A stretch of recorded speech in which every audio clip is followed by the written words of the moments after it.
Okay, so we got these cool bracelets at Impact that helped us evangelize to people who didn't know Christ.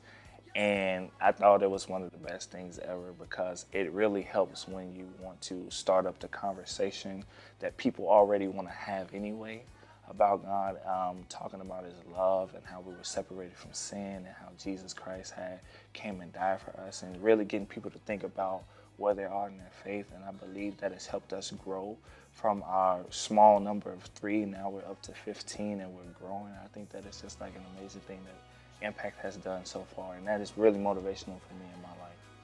Since coming to Crew last semester, I've really just grown a heart for God and for his word. And so I started sharing my faith with these friends that I had met on my floor. And I shared with 4 of them. It was the first time ever. And all 4 of them have become followers of Jesus. But not only followers, they become evangelizers. And the very first girl that I shared with, she's now sharing with me, and other people are coming to Christ because of her. And so 2 Timothy 4:5b says to fulfill your ministry and do the work of an evangelist. And that's really become our anthem this year at Western. So coming into college, I was definitely distracted because I had so much freedom. I got involved with drinking, I got involved with different guys, and then one day Anna Ruffin invited me to Impact, and different spiritual leaders just started pouring into me, and that was when I realized that I was turning to all of my friends for encouragement and reassurance, but though they did give me those things, that's not necessarily what I needed. I needed spiritual guidance. And so they helped me find my God for myself and understand him. And so one thing I definitely want to do, and I'm going to do, is reach out to freshmen and ensure that they know who Christ is before all the distractions get a hold of them. So one day I was eating in the Mensa, which is a dining center, and I was talking to this guy, and he just blatantly told me that Germany doesn't need the church. And I was like, what? Germany doesn't need the church? That just confused me so much, and it just opened my heart to such deep need for people to hear the gospel. And before Germany, I didn't share the gospel as much, but now I just feel like I have to share it with everyone. Coming to college, I don't know if I could have said what the gospel was, but during my freshman year, through Crew, I went to Panama City Beach, and one day I was sharing the gospel with a guy on the beach, and he shared it back with me and showed me that my faith is actually because of Jesus Christ dying on the cross, my sins are forgiven through grace, and that was just super exciting and impassioning for me. So I came back and became a leader on Eureka College's campus through Crew, and I've seen other students have similar experiences through life groups and other events that Crew's put on. My freshman year was really hard. I found myself acting more like a competitor than a daughter of Christ. But a friend invited me to Crew, and God showed me that his love was something I didn't have to earn, which was the most beautiful lesson I've ever learned. And so I started a blog in hopes that me dealing with my own stuff would help people deal with their own stuff. And my teammates responded really well to it. We talked about it, practiced. And I had really never been able to talk to God to them like that before, so that was a really awesome thing to be able to do. My hopes is that through Athletes in Action, we can continue to talk about it, and that my team and every student athlete will have the opportunity to know God. My freshman year, I became a Christian through Crew.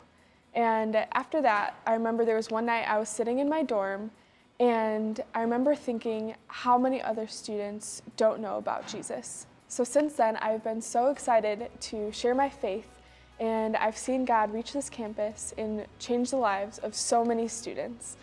I've even seen him reach the world through me.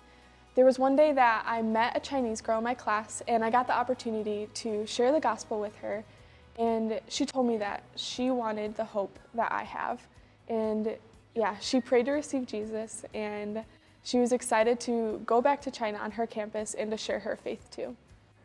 Being a Christian in the military is not always an easy thing to do, mostly because the two lifestyles will conflict with each other, and it's really hard to feel like you belong in the military as a Christian with some of the behaviors and language used. That's why Valor was really important to me, because it gave me a place that I could feel where I belong and helped me realize I do belong in the military, and I'd like for other people to feel that way as well. All right, so every week I find myself going to Heartland's campus to the cafe there. I see students coming and going and only staying if they have to for classes.